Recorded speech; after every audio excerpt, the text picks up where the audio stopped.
guys, welcome to my budget with me. This is the first budget with me that I've made, so I'm just going to give some information about how I budget. So my husband and I have all of our income go into the one account. We then budget the money for all of our household expenses, for our bills, for our subscriptions, and then we have joint savings as well. So that's what works for us. That's what's been helping us hit our goals. I like to budget fortnightly because we get paid fortnightly, and we just budget it when we know how much we're getting normally.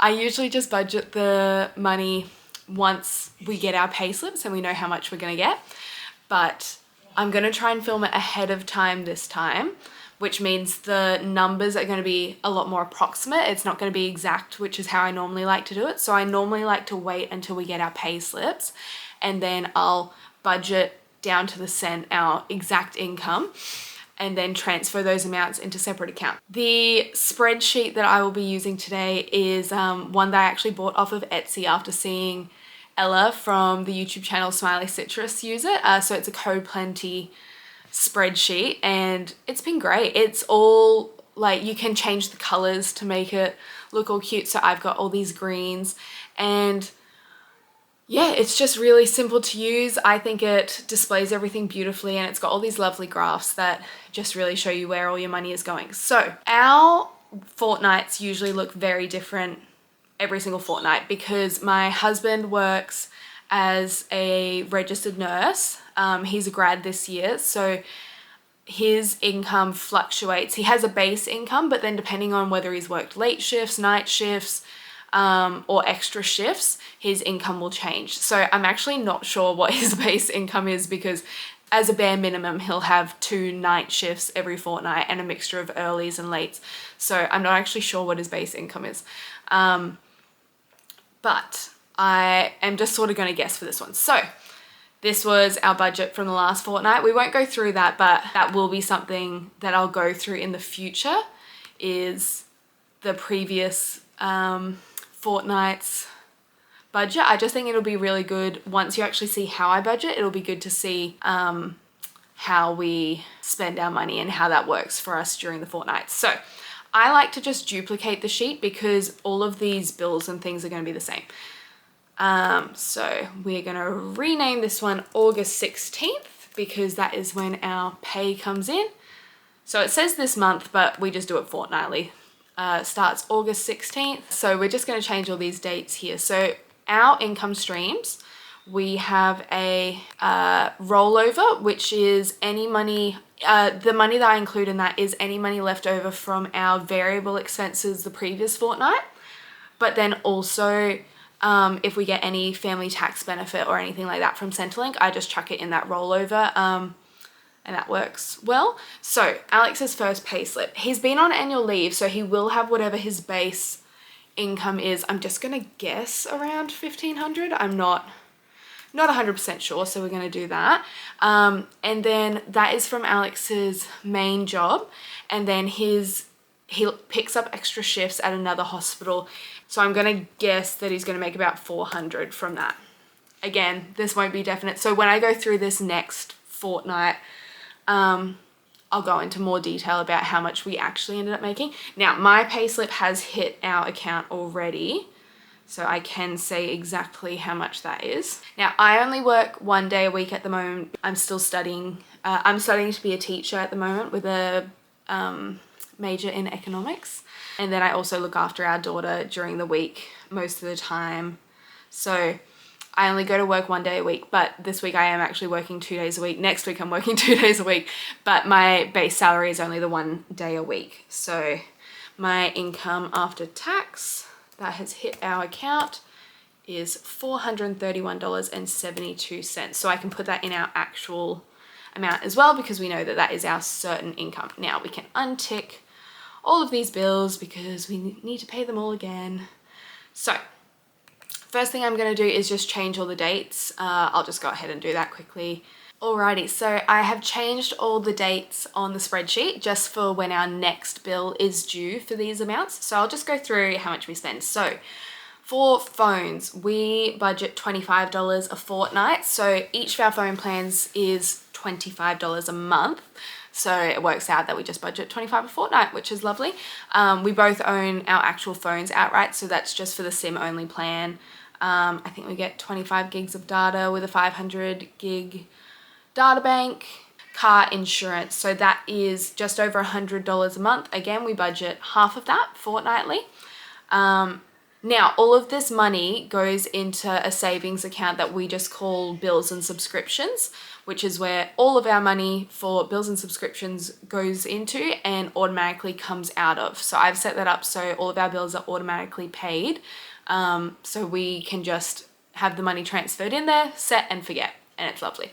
Now, investments. We invest $80 a fortnight, definitely, no matter what. I'm not going to go into detail about how we invest, what platforms we use, anything like that. Yeah, I'm not a financial expert. We're just doing this. We're doing what we've chosen to do based on the information we've read. I'll link some of those resources down below, I think. Health insurance. Now, this is a big one that I feel like people are going to have lots of questions about. Why do we need to pay $117.92 a fortnight for health insurance? So, we have quite high level care because Alex has type 1 diabetes, and this is a lot cheaper for him to be on the pump, like an insulin pump, get his glucometer, all those sorts of things, and it's all covered. We didn't get it for pregnancy and birth. I went public for my pregnancy. If you do want to hear more about that, let me know down in the comments below. I'm happy to film a birth story and talk about my experience there. We do get a bunch of other benefits like extras coverage for physio, massages, those sorts of things, but we wouldn't have this level if it weren't for Alex's health condition. This works well for us, so it means that we do get to reap the other benefits, but as far as why that is a priority for us, that is why. Rent, oh, the big mama, $1,040 a fortnight, $520 a week. That's just what the rental economy looks like at the moment. Now, these two, water and electricity, we budget $50 a fortnight for water, which I think is over budgeting. We've only had one bill, but it was a partial bill. We've only been in this house since May, so I'm not really sure what our actual bill is going to look like, so we're trying to overshoot it. And then electricity, $87 a fortnight. Again, I think that left me with like $300 extra than what our last electricity bill was. I would rather continue to overshoot it than undershoot it. So that does mean that we always have a bit of a constant buffer in our bills account, which I think just gives us peace of mind to make sure that we've got enough money when those bills do come around. And if we do have an electricity bill next quarter that's quite a bit higher, or over summer that's quite a bit higher, because we've got the air cons on and all those sorts of things, then we know that we've got the money sitting there from winter when we didn't use any heaters or anything. And then internet, we've got unlimited internet. It's $79.99 a month. So we just budget the $40 a fortnight. Again, that is what works for us. All right, subscriptions and memberships. We've got an iCloud subscription, it's $1.50 a month, and Google One, $2.50 a month. We put half of that aside every fortnight. And then we've both got gym memberships. Alex's is $28 a fortnight. He goes to a powerlifting gym. And then mine is $25 a fortnight. We were going to Derrimits, which I think if you're starting out in the gym and you just want to move your body, have some fitness going, that is a great way to go because it is so cheap. Unfortunately, they don't have a creche, so when I went back to the gym after having Eloise, our 6-month-old, that was a big priority for me, was to have a creche so that I couldn't use Eloise as an excuse not to go. I just book her into the creche and that makes sure that I go. Yeah, so that's that. Now, on to our variable expenses. We're going to set these all at 0 again. And we're actually taking a bit of a different approach. So I'll just explain. In the past, we have had our groceries, fuel, personal necessities, takeaway, miscellaneous, all in a joint account. And then we would give ourselves $100 each splurge, which was for pretty much whatever we wanted to spend our money on. We didn't have to ask each other or anything. Like, not that we do really ask each other, like we do just spend the money, but yeah, it was sort of a no questions asked. We could buy gifts for each other and they weren't in an account that the other person could see. But we're going to move away from that starting this fortnight. And there are a couple of reasons for it. So first of all, Alex's $100 a fortnight goes towards coaching for his powerlifting. So what I'm actually going to do is I'm going to take that $100 and I'm just going to add that onto his gym membership amount, and I'm going to track it there instead. So that's $128 for his gym membership and his coaching. And then my splurge, I want to be a lot more particular about, because I've found that having it in a separate account, I'm so much like our takeaway and social budget. I'll always check, Alex, do you want to have a pizza night? Alex, do you want to do this? And he's like, absolutely. When it's in my account, I don't check things with him, and I find that I'm a lot more likely to just spend that money on random stuff. I think we're still going to keep the account so that we can make gift purchases without each other seeing what business the purchase was made at, if that makes sense. So say I want to purchase something for $100 for Alex, I would transfer the $100 to that account and use that account to make the purchase. So he would see that $100 was transferred, but then he wouldn't see that purchase. But I am going to change this, and I'm going to change. So our takeaway and social is what we've budgeted for date nights and social outings. We're going to separate those. So I'm going to change this just to social. I'm going to make a new one called date nights. And I think that's all that we need. Oh, that's the other thing. I've been putting money for Eloise away in a saver, and I'm going to change that. So I'm going to put that over here too. Groceries. Normally we spend $200 a fortnight on groceries, and we are not going to do that this fortnight. We overspent a lot last fortnight, so we have lots of food still left in our fridge. We have heaps in our freezer that we cooked up to make sure that things didn't go to waste. So I'm actually going to budget $150 this fortnight. This $150 a fortnight accounts for 8 dinners, 10 lunches, 10 breakfasts, and any snacks. So it still is a very low budget. That's for 2 people. It still is a very low budget, but it's not the full 14 dinners. So if you'd like to see any food prep, any of those sorts of things, I've got quite an extensive list of how we keep our groceries budget down. So if you'd like to see that, let me know down below. Fuel. Now we are going from 1 car to 2 cars this fortnight. So normally we budget normally we budget $150 for fuel. We usually spend under that, but I'm going to budget $200 just in case. Personal necessities. I don't think we have any appointments. So for personal necessities, we cover tissues, toilet paper, shampoo and conditioner, toothpaste, but also things like Alex's diabetes equipment, prescriptions. Now I do have a prescription that I might need to fill. That might be like $15. Don't know if Alex needs any diabetes supplies. So we might chuck like 20 in there in case he needs anything. What else? Okay, I have got a doctor's appointment. That'll be $40 after the Medicare rebate. It's so hard with the doctors not bulk billing anymore, but that's okay.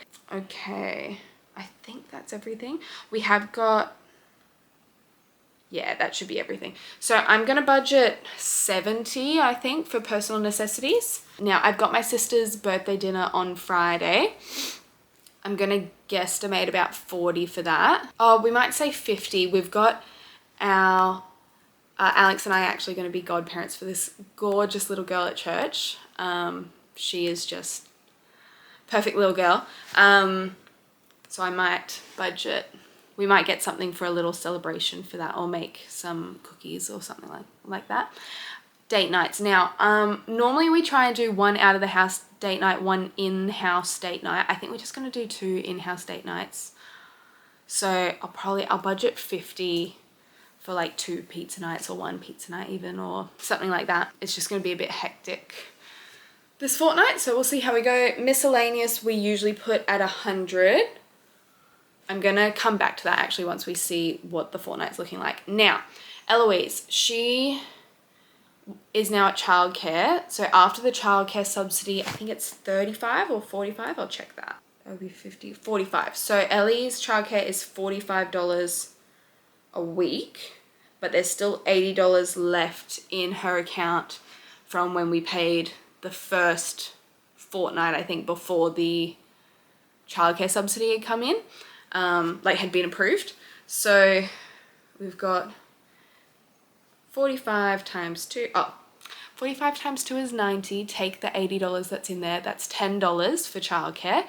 Plus, I would say probably 60 for formula. She is fully formula fed. She has also started solids, but we just include that in our groceries bill. She either just has a bit of what we are having in a like baby-led weaning friendly manner, or we stew up some fruit. And by we, I mean Alex. He is the only one who has done it so far, has stewed up like some apples and carrots and things for her as purees. So I'm going to say, normally she goes through a tin of formula a week and they're $20 each, but I'm going to allow for a third. So we're going to say 70 for Eloise. Now, normally I put 150 in her saver, so I'm going to put the extra 80 over here in her savings. Again, we're going to rejig our savings accounts this fortnight. So our main savings goal has been our house deposit. I don't know how much I should say. Alex and I are in a season of change, a season of reevaluation. So I think I'll go into more detail in this in my September reset. So stay tuned for that, and we'll get into a bit more detail about how things are changing there. But for now, what I'm going to say is we're just going to change what things are called. So we have, can you tell I wrote the Barefoot Investor with like mojo, this fire emoji, this was fire extinguisher, all the good stuff. I'm going to move Eloise up here with her $80. And I'm going to get rid of these, and we're going to start from scratch. Now, first thing we are going to do is emergency fund. Now, our emergency fund has dwindled lately. We had a few big expenses come up that we weren't expecting.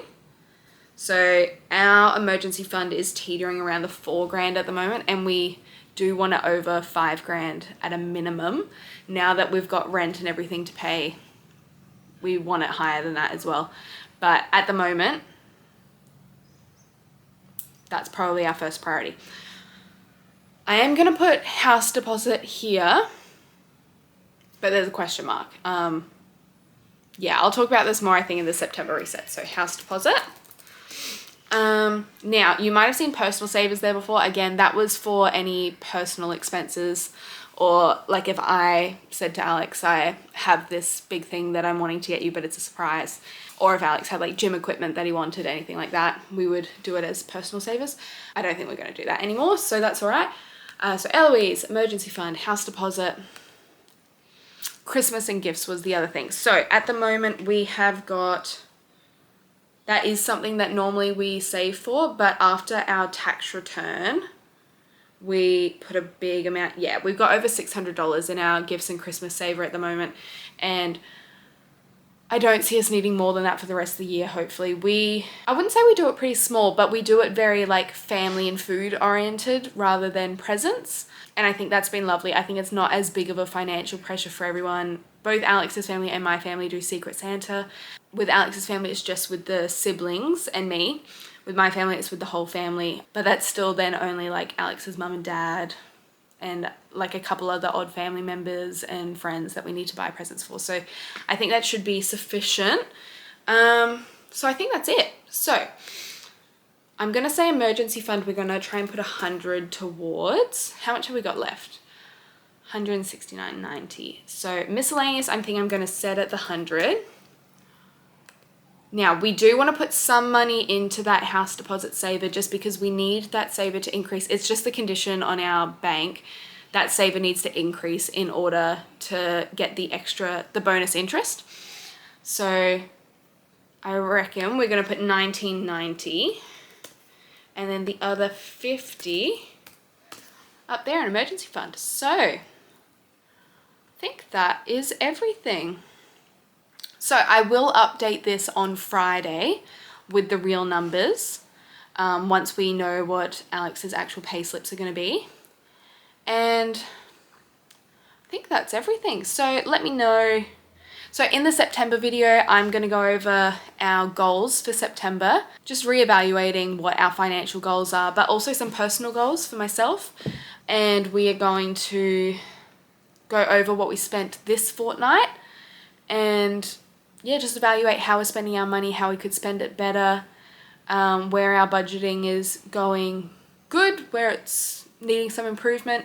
But otherwise, thank you for watching this budget with me. Please go and follow me on Instagram for some more budgeting related content, as well as some study tips, motherhood, just some inspiration, those sorts of things.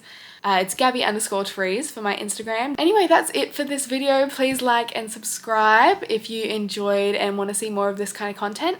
If you have any questions, please message me, chuck a comment down underneath. I'm planning to respond to as many as I can. It would be great to be able to interact with you guys and see what content you want. And if you have any questions about, you know, what our income looks like, what our expenses look like, if you see anything that I've missed on here, that would be so good if you could point it out to me so I can make sure that our budget is as thorough as possible. And I will see you in the next video.